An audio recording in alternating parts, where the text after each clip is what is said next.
Cerca Teleeuropa sul tuo Play Store o Apple Store e scarica la nostra app.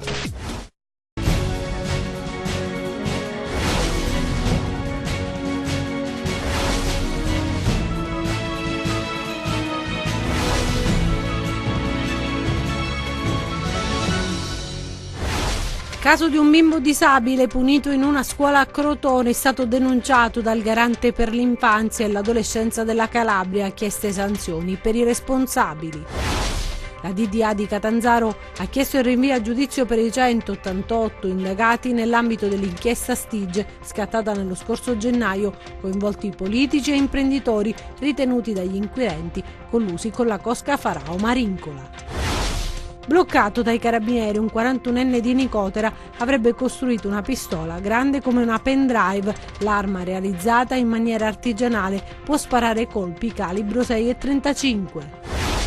Dissequestrato il Ponte del Diavolo a Civita, la decisione della Procura della Repubblica di Castrovillari per consentire l'attraversamento pedonale delle Gole. Contrasto alla povertà, priorità del governo regionale che ha presentato il piano 2019-2020 approvato dal Ministero del Lavoro e delle Politiche Sociali. Il sindaco di Polistena lancia un nuovo appello per il rilancio dell'ospedale. Nonostante la mobilitazione dei cittadini, nessun intervento è interessato il nosocomio. La situazione, dice il primo cittadino, è drammatica. Buon approccio allo Zini dei rossoblù che poi si smarriscono dopo il vantaggio dei padroni di casa. Ingenui e sfortunati i lupi chiamati al successo obbligato domenica contro il Perugia. Buonasera dalla redazione di Teleeuropa Network e ben ritrovati a questa nuova edizione in diretta del nostro telegiornale. In apertura vi raccontiamo il caso di un bimbo disabile punito in una scuola di Crotone che è stato denunciato dal Garante per l'infanzia e l'adolescenza della Calabria. Chieste anche sanzioni per i responsabili del grave gesto. Veniva messo a sedere su un banco faccia al muro e con le spalle rivolte alla maestra e ai compagni. Così un bimbo portatore di handicap era costretto a trascorrere le giornate di scuola. Ad accorgersi di quanto stava accadendo il papà del piccolo, che dopo aver chiesto al figlio cosa accadeva durante l'orario scolastico, ha deciso di parlare con le insegnanti, che hanno spiegato l'accaduto dicendo che era un esperimento della maestra di sostegno. Questa triste vicenda è accaduta a Crotone, nell'istituto scolastico Montessori. L'uomo si è rivolto dunque al Garante per l'infanzia e l'adolescenza della Regione Calabria, Antonio Marziale, che ha subito contattato il dirigente scolastico. Quando mi è arrivata la segnalazione del papà ho immaginato così di vivere un po' in un'atmosfera medievale, di essere piombato in un'era che non è la mia nel 2018, un bambino con portatore di handicap messo con la faccia al muro col banco seduto, che dà le spalle alla maestra, che dà le spalle ai suoi compagni, e quando il papà si è accorto che era ormai un meccanismo quotidiano quello del bambino, ha chiesto ragione, si è sentito dire è un esperimento della maestra di sostegno. Ho chiamato immediatamente il preside, che si è detto immediatamente disponibile a collaborare per l'accertamento dei fatti e l'eventuale sanzionamento dei fatti. Ha accertato che si tratta della verità, si tratta anche di maestre che insieme a quella di sostegno niente hanno fatto per impedire questa punizione al bambino, poi esperimento di che forse si tratta di una nuova pagina di pedagogia che qualche giorno leggeremo sui manuali. Fatto sta che io reputo essere una tortura di quelle che a un bambino, per lo più portatore di handicap, ma nessun bambino dovrebbe essere inflitta per nessuna ragione al mondo. Marziale sottolinea come il dirigente abbia subito collaborato, mettendo in atto le procedure per sanzionare i responsabili di un atto gravissimo che lede la dignità di un bimbo costretto a vivere in uno stato di difficoltà. Un preside che è uscito fuori dai cliché, che non si è trincerato dietro il buon nome della scuola, perché insieme a me è convinto che il nome della scuola non lo intaccano nessuno, ma non c'è dubbio che ci sono delle persone che alla scuola fanno male, e allora è bene individuarle ed è bene che si proceda per come si deve procedere. Parliamo di cronaca adesso, proprio chiesto il rinvio a giudizio per i 188 indagati nell'ambito dell'inchiesta denominata Stige, l'operazione scattata nel gennaio scorso, coinvolti politici e imprenditori ritenuti dagli inquirenti collusi con la cosca Farao Marincola. Isabella Rocca. È l'alba di martedì 9 gennaio quando scatta l'operazione Stige, coordinata dalla DDA di Catanzaro guidata dal procuratore Nicola Gratteri. Nel mirino degli inquirenti i vertici e gli affiliati alle cosche Farao Marincola di Cirò e Giglio di Strongoli, ma anche politici e imprenditori. Adesso la DDA ha chiesto il processo per 188 indagati. Secondo gli inquirenti la cosca sarebbe diventata una vera e propria holding criminale, capace di controllare vari settori, dai rifiuti agli appalti pubblici, dal commercio di prodotti alimentari e vinicoli fino ai servizi funebri, con collegamenti nel nord e nel centro Italia, in particolare in Emilia-Romagna, Veneto, Lazio, Lombardia, ma anche in Germania. Un giro d'affari per milioni di euro. I politici sono accusati a vario titolo di aver ottenuto vantaggi elettorali dalla consorteria e di essersi piegati ai desiderata della cosca attraverso i loro poteri istituzionali, manipolando bande di gara in favore degli imprenditori prestanome dei Farao Marincola. Le imprese coinvolte invece si sarebbero aggiudicate, grazie all'appoggio dei clan, appalti, ottenendo il monopolio nel proprio campo di investimento, e così Farao Marincola sarebbero riusciti ad infiltrarsi in diversi settori economici anche grazie alla presunta connivenza di imprenditori ritenuti compiacenti. Adesso dunque la DDA ha chiesto il rinvio a giudizio per le persone coinvolte nell'inchiesta, tra loro anche una decina di amministratori locali, tra sindaci, vice sindaci, assessori e presidenti dei consigli comunali di Cirò Marina, Strongoli, Mandatoriccio, Casabone e San Giovanni in Fiore. Spiccano tra gli altri i nomi di Michele Laurenzano, primo cittadino di Strongoli, Angelo Donnici, suo omologo a Mandatoriccio, e Nicodemo Parrilla, ex presidente della provincia di Crotone, al tempo sindaco di Cirò Marina. Spetta adesso al GUP fissare la data dell'udienza preliminare e decidere sulla richiesta di rinvio a giudizio. E aveva costruito una pistola grande come una pendrive, l'arma costruita proprio in maniera artigianale. Un 41enne di Nicotera nel Vibonese è stato arrestato dai carabinieri.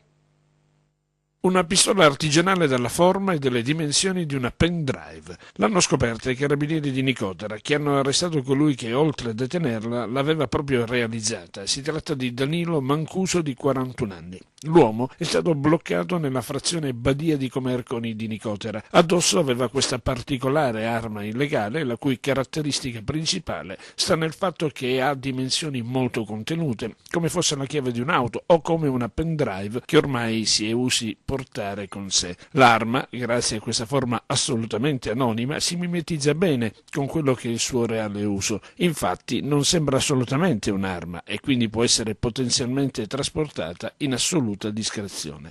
L'aspetto preoccupante di questa scoperta è che la pistola era carica e pronta a sparare, a conferma dell'efficienza della realizzazione. A quel punto i carabinieri hanno voluto approfondire l'indagine e hanno deciso di procedere ad una successiva perquisizione domiciliare. Ed in casa dell'uomo hanno trovato 17 colpi dello stesso calibro 6,35, utilizzabile per il tipo particolare di pistola scoperta. Tutto il materiale illegalmente detenuto è stato sequestrato, mentre Danilo Mancuso, dopo essere stato dichiarato in arresto, è stato portato nella casa circondariale di Vibo Valentia a disposizione dell'autorità giudiziaria.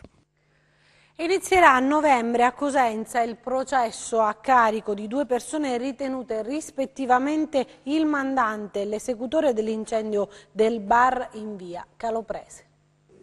Inizierà a novembre il processo a carico di Gianfranco Parise, 62 anni, e Norberto Abritta, 29 anni, rispettivamente mandante ed esecutore dei due incendi che la notte del 19 maggio scorso a Cosenza distrussero il bar Bilotti di via Caloprese e la tavola calda di via Tommaso Ceto, attività commerciali di proprietà dello stesso Parise che, oberato dai debiti, avrebbe pensato così di truffare l'assicurazione. Per i due il GIP del Tribunale di Cosenza ha disposto il rinvio a giudizio. Il fuoco, appiccato da Britta al bar Bilotti in particolare, rischiò di provocare una strage. Ci fu un'esplosione e lo stesso autore, sbalzato a circa 15 metri di distanza, rimase ustionato.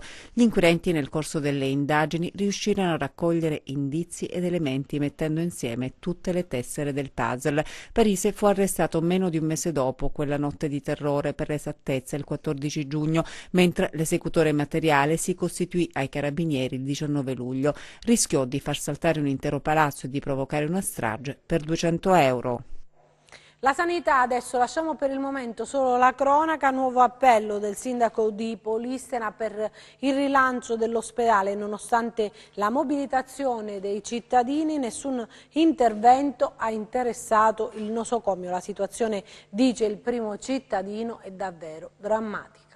L'anno scorso un'imponente manifestazione a salvaguardia dell'ospedale Spock di Polistena chiedeva al commissario alla sanità calabrese Massimo Scura il potenziamento della struttura con nuove assunzioni di personale medico e infermieristico e l'aggiornamento delle attrezzature tecnico-medicali dei reparti dell'ospedale. Passato un anno non sono arrivate né l'uno e né l'altro, ma solo interventi tamponi per tirare a campare. L'ospedale oggi versa in una situazione davvero di grave difficoltà, in quanto il personale è sempre meno, i reparti si stanno svuotando perché molti dipendenti sono andati in pensione e non sono stati sostituiti, e poi c'è da dire pure che sul piano strutturale i fondi che erano stati messi a disposizione, 9 milioni di euro stanziati in passato dall'ASP, non sono stati spesi per la ristrutturazione della nostra struttura.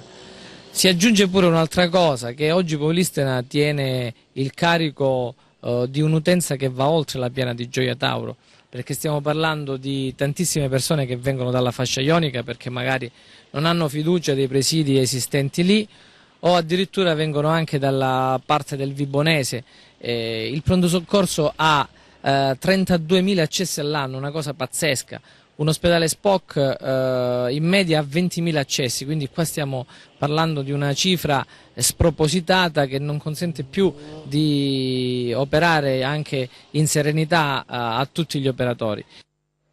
Adesso parliamo del paradosso delle strisce per il controllo della glicemia, che in Calabria costano il quadruplo rispetto a regioni più ricche come l'Emilia-Romagna, denunciato dal rapporto dell'anticorruzione proprio riportato quest'oggi sul Corriere della Sera. Rosalba Baldino.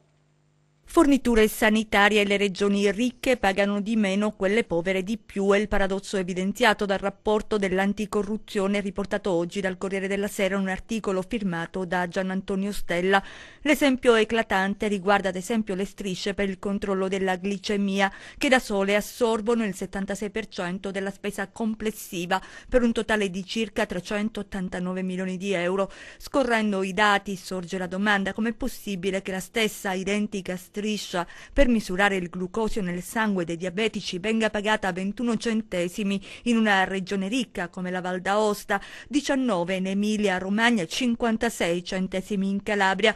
Certe differenze, lo stesso presidente Cantone ad evidenziarlo, sono macroscopiche, proprio come segnalato in un esposto dalle associazioni di diabetici che da più tempo evidenziano quanto sia indispensabile arrivare a costi standard. Pensate, ed è questa forse la considerazione, il calcolo che lascia amarezza, e cioè che con i soldi risparmiati dalla correzione di un sistema contorto si potrebbero pagare tutti i dipendenti dei musei italiani. Parliamo adesso di povertà, perché proprio il contrasto alla povertà è una delle priorità del governo regionale. Lo ha sottolineato l'assessore al welfare Angela Robbe, che alla Cittadella ha aperto i lavori dell'iniziativa organizzata per presentare il piano regionale di contrasto alla povertà 2019-2020, approvato dal Ministero del Lavoro e delle Politiche Sociali. Sono circa 37 milioni di euro destinati al piano regionale 2019-2020 per la lotta alla povertà. Un provvedimento fondamentale. Non si tratta di misure assistenziali, ma di azioni che mirano a colmare le debolezze che determinano la condizione di indigenza, lavorando con i soggetti e con i nuclei familiari in modo multidisciplinare. Il piano, che prevede azioni di contrasto alla povertà che consentono di sostenere le emergenze e le urgenze dei cittadini più deboli sotto il profilo economico, mediante l'adozione di misure che aiutano il reinserimento attivo nella società, ha avuto il placet del Ministero del Lavoro e delle Politiche Sociali, che lo ha ritenuto coerente con l'atto di programmazione nazionale ed idoneo a consentire il trasferimento delle risorse agli ambiti territoriali sociali tramite i comuni capofila. Noi arriviamo ad un complessivo investimento che si aggira intorno ai 38 milioni su questo piano, con una parte che proviene dal nazionale, ma una consistenza consistente parte che sta investendo Regione Calabria proprio per alleviare i livelli di povertà che qui sono elevati, e sono elevati sia perché c'è una situazione di mancanza di lavoro, ma sono pesanti anche per situazioni di lavoro che non soddisfa il bisogno. Per 3 giorni nella sede della Cittadella a Catanzaro si svolgeranno incontri e dibattiti per illustrare il piano regionale di contrasto alla povertà, con una giornata dedicata all'inquadramento del REI, del piano povertà e alla presentazione dello schema di piano di attuazione locale a favore degli ambiti territoriali. Poi si passerà alle linee guida e agli strumenti operativi per la presa in carico. Lo strumento su cui si impernia è il tirocinio di inclusione, che sostanzialmente è una misura che consente di dare un sostegno finanziario a patto che chi lo riceve sia impegnato in una attività di formazione, aggiornamento, qualificazione e comunque di reinserimento sociale, perché l'obiettivo è quello di riportare le persone all'autonomia, non di mantenerle in uno stato di bisogno o comunque di assistenza. E su questo però si impernia in una serie di altre misure, sapendo che il piano si pone un obiettivo di dare ai singoli, ai nuclei familiari, tutte quelle condizioni che consentono di arrivare all'autonomia familiare, gestionale e economica.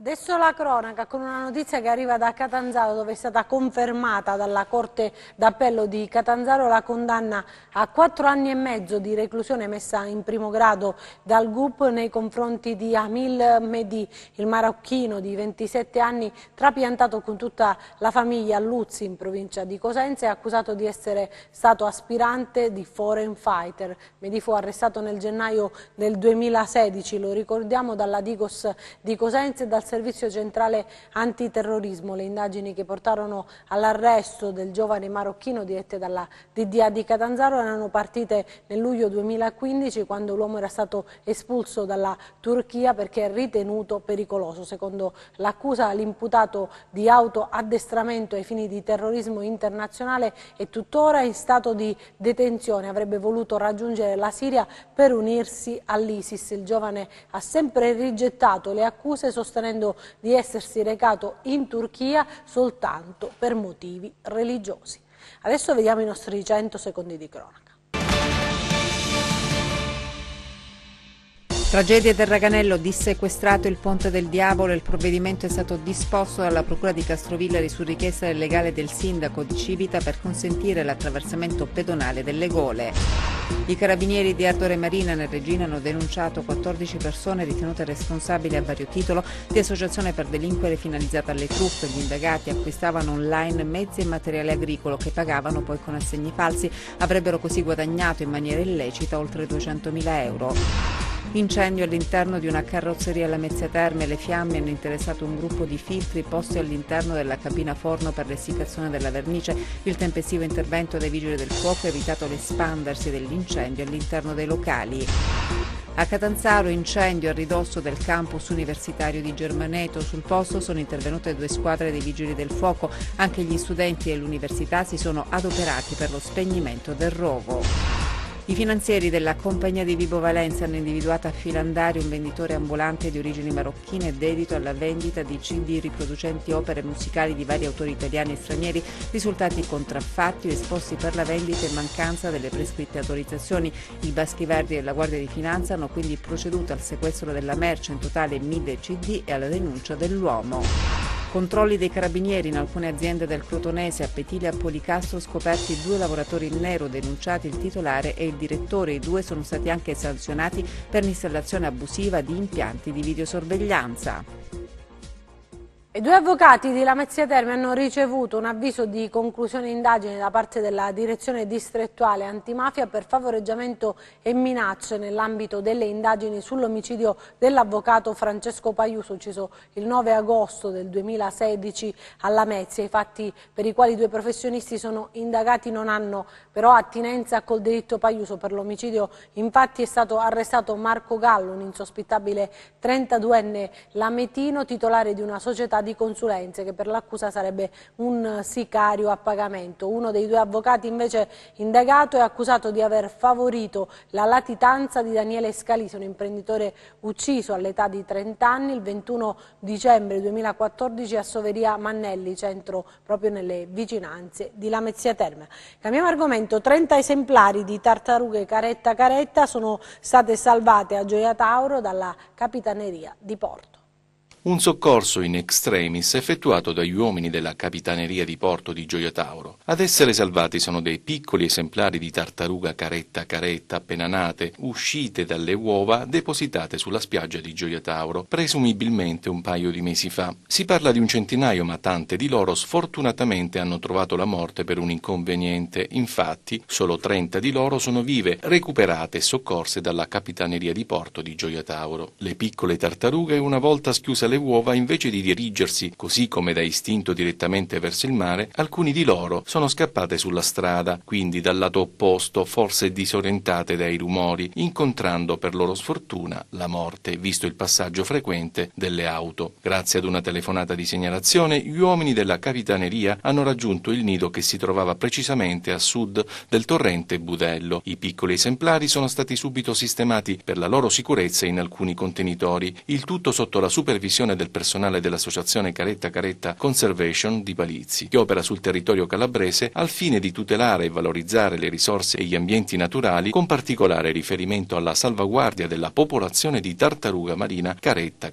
Dopo qualche ora di osservazione, le piccole testuggini sono state rilasciate in mare, pronte a cominciare la loro nuova vita. L'attività di recupero effettuata si inserisce nella più ampia funzione della Capitaneria di Porto, dell'ambiente marino e della fauna, e in particolare di specie protette come le tartarughe marine, che soprattutto a causa di interazioni con attività poste in essere dall'uomo rischiano di subire una drastica diminuzione nei nostri mari. Adesso parliamo di sport, soprattutto di calcio, di Serie B, con la sconfitta del Cosenza a Cremona, i lupi chiamati ora al successo obbligato domenica in casa contro il Perugia. Con il Livorno aveva buttato alle ortiche i 3 punti dopo aver dominato per più di un'ora l'avversario. Con la cremonese il Cosenza ha fatto di peggio, vanificando un approccio più che positivo e pagando come al solito a caro prezzo una sbavatura in fase difensiva. 5 giornate di campionato, 4 le gare giocate effettivamente dai rossoblù, che per ora possiamo definire ingenui e sfortunati.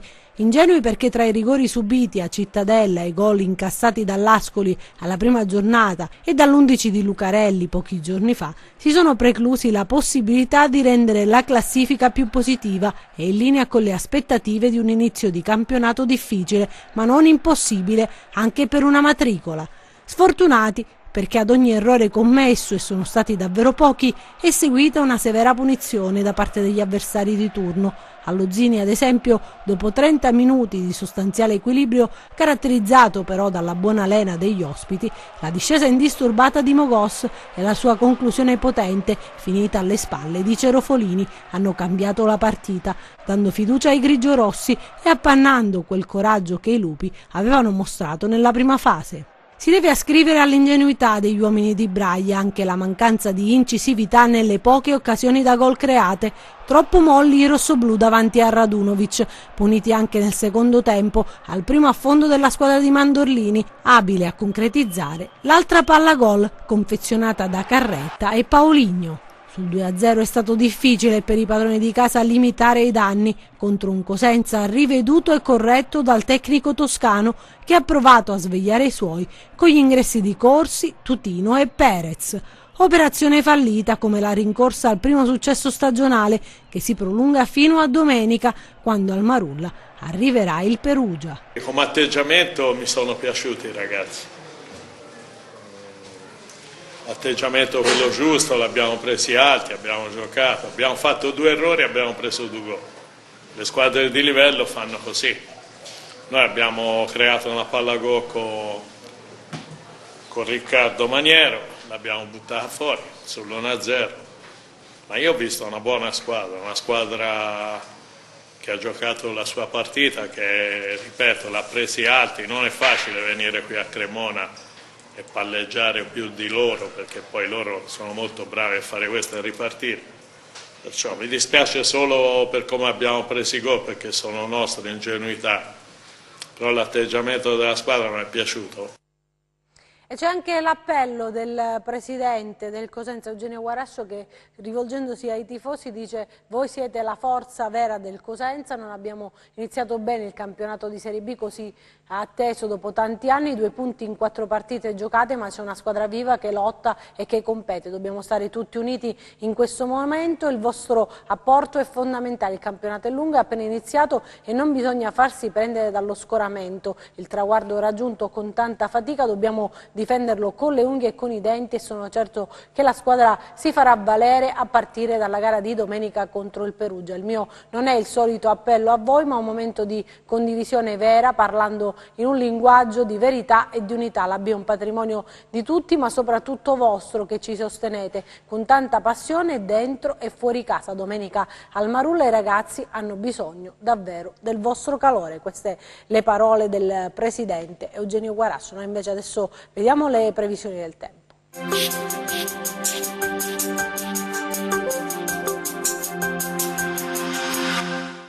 Ben ritrovati da meteoincalabria.it. Anche nei prossimi 2 giorni le temperature si manterranno sotto le medie per la persistenza di correnti di grecale. Il tempo invece si manterrà tutto sommato stabile, salvo un po' di nuvolosità sullo Ionio per via della presenza di una bassa pressione tra il Mar Ionio e il Mar Libico. Vediamo quindi le mappe in dettaglio. Domani poco o parzialmente nuvoloso un po' ovunque, con possibilità di addensamenti più consistenti nelle zone basso-ioniche, dove non si escludono dei piovaschi. Temperature ancora sotto media. Analizziamo ora lo stato di mari e venti. Domani mosso il Tirreno, molto mosso agitato lo Ionio, venti sempre moderati o forti di grecale. Per ulteriori dettagli consultate il sito meteoincalabria.it. Anche per noi è tutto, io mi fermo qui, grazie per averci seguito e buon proseguimento con i nostri programmi, arrivederci.